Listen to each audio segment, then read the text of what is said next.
Good morning. He is risen. That's true. Absolutely true. Think about the worst thing that's ever happened to you. An accident, the loss of someone you love, a huge disappointment of some kind.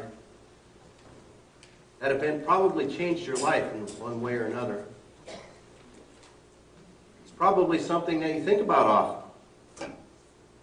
Time may have softened the feelings, but the feelings are still there. They still have a deep effect on you. Now consider this. Your perception of the event or the circumstance was completely mistaken. The result of the occurrence was not permanent. In fact, the event was just a beginning, not an ending. All of your observations are completely wrong.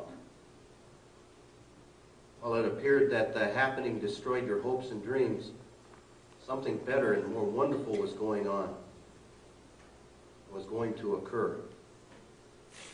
John chapter 20. Early on Sunday morning, while it was still dark, Mary Magdalene came to the tomb and found the stone had been rolled away from the entrance. She ran and found Simon Peter and the other disciple, the one whom Jesus loved. She said, "They have taken the Lord's body out of the tomb, and we don't know where they have put him." Peter and the other disciple started out for the tomb. They were both running, but the other disciple outran Peter and reached the tomb first.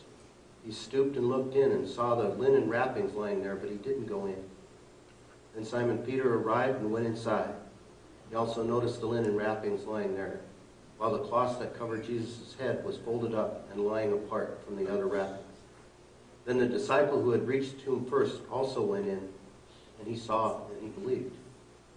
For until then they hadn't understood the scriptures that said Jesus must rise from the dead. And they went home. Would you be surprised if what you believed to be true wasn't? Would you be astonished? Would you have some questions? That's what the followers of Jesus experienced on that first Sunday of Easter. The events of the previous Friday were turned upside down, and the people who had seen the risen Jesus told Peter and John. Some even doubted the testimony of reliable witnesses. After all, people don't come back from the dead, do they? Not after being beaten nearly to death and then put to death in probably the most cruel way man has ever come up with. No one could come back from that, right? Wrong. Jesus showed his power over death while he was still alive. He raised several people from the dead, including one who had been dead for 4 days, not just 3. There's a couple of observations that I'd like to make. And I'm actually going to make this pretty short. A couple of observations about what might have been going on in the minds of the disciples of Jesus that day.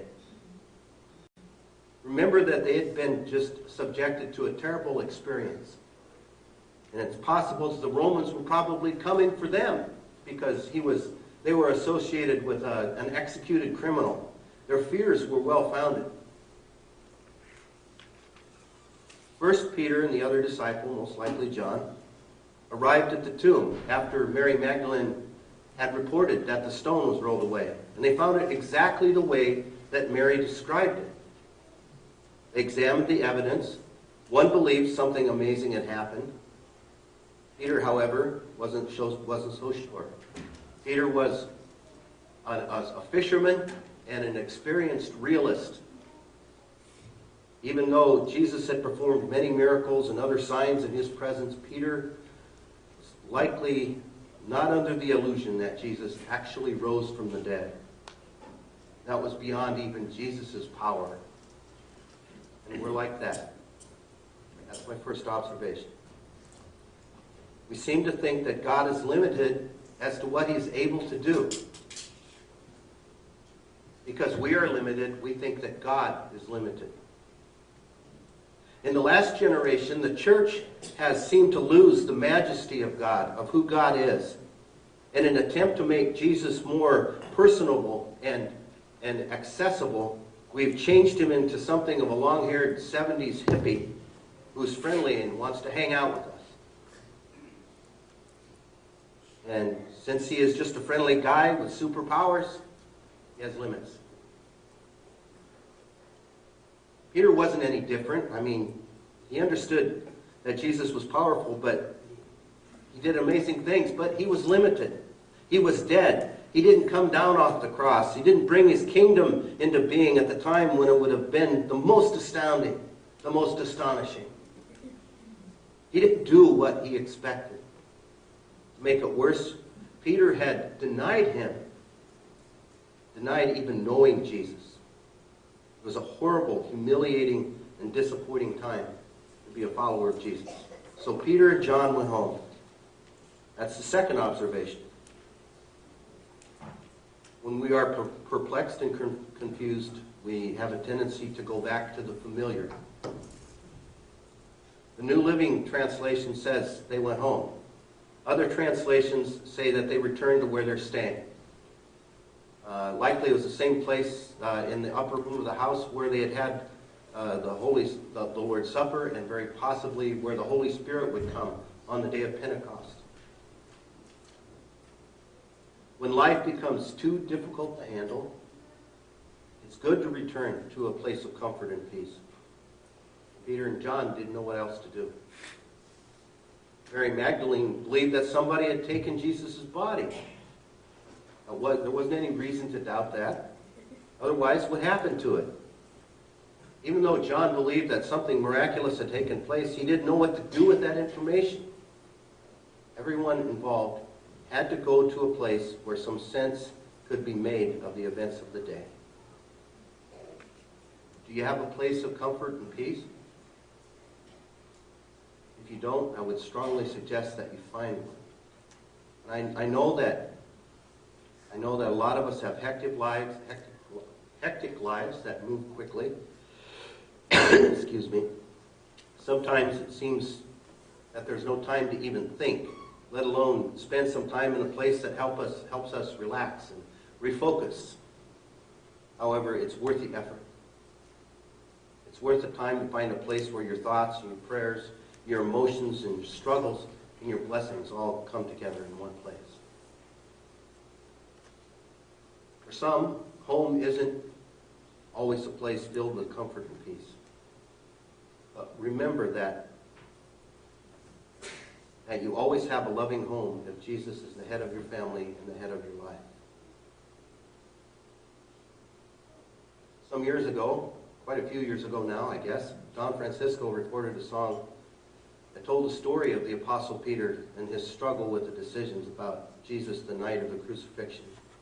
Even though the song isn't completely biblical, it does portray the feelings that Peter may have had. It depicts the depths of sorrow that he might have felt in those dark hours in those first few days. And it goes something like this. I'm not going to sing it. My voice won't take it this morning, but I'm just going to recite it. The gates and doors were barred and all the windows fastened down. I spent the night in sleeplessness, rose at every sound, half in hopeless sorrow, half in fear of the day, to find the soldiers breaking through to take us all away. Just before the sunrise, I heard something at the wall. The gate began to rattle, and a voice began to call. I hurried to the window and looked down into the street, expecting swords and torches and the sounds of soldiers' feet. There was no one there but Mary, so I went down to let her in. John stood there beside me as she told us where she'd been. She said they'd moved him in the night and none of us knows where. The stone's been rolled away and now his body isn't there.